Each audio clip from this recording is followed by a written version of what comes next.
നിർത്ത.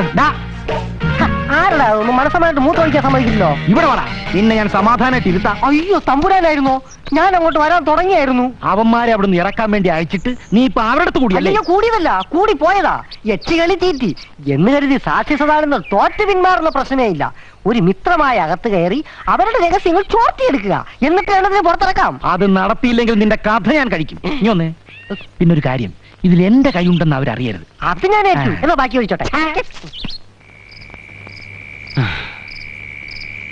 അനന്താ, അനന്താ, ഇങ്ങനെ നോക്കൂത്തിയെ പോലെ ഇവിടെ ഇരുന്നോ. അവിടെ നടക്കുന്ന കോപ്രായങ്ങൾ എന്തൊക്കെയാണെന്ന് വക്കീലിന് അറിയോ? ഇനി ഞാൻ ജീവിച്ചിരുന്നിട്ട് കാര്യമില്ല. സന്തോഷം, ഞാൻ രക്ഷപ്പെട്ടല്ലോ. ഫലിതബിന്ദു വെക്കാനല്ലേ വന്നത്. കാര്യം എന്താന്ന് വെച്ചാ പറ. ഞാനൊരു കക്ഷിയുടെ ഒപ്പിച്ചോണ്ട് വന്ന റമ്മ നശൂലെ നക്കിക്കൊണ്ടിരിക്കുക. ചോദിക്കാൻ ചെന്നപ്പോ എന്റെ കർണത്തടിച്ചു. പോരാത്തതിന് ഒരു ഓംലേറ്റ് ഉണ്ടാക്കി കൊടുക്കാൻ. ഇന്ന് ആ പെണ്ടിയെ തല്ലിക്കൊന്ന് ചാക്കിനകത്താക്കി പുഴയിൽ ഒഴുക്ക് ഞാൻ. ഇതിന് ഒത്തീർപ്പുണ്ടാക്കാൻ വന്നാൽ നീ എന്നെ അടിച്ചോ? അവൻ നിന്നെ ഇതേപോലെയാണ് അടിച്ചത്. അവൻ നിന്നോട് ഓംലെറ്റ് അടിക്കാൻ പറഞ്ഞോ?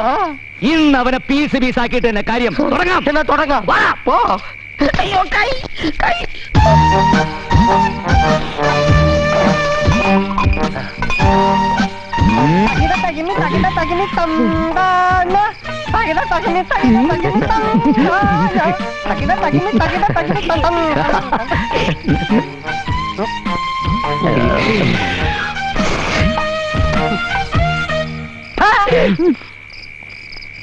എത്ര നേരമാണോ പറഞ്ഞിട്ട്?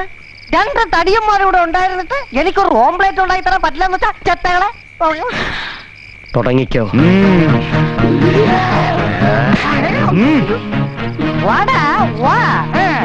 ലോറി, തടി, പോലീസ്, കോടതി, ജയില്. തുടങ്ങിക്കോ. എന്ത് ഓംലെറ്റ് ഉണ്ടാക്കാൻ തുടങ്ങിക്കോളാൻ.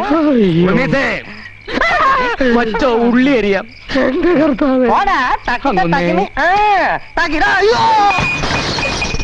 ഓംലെറ്റ് വേണ്ട.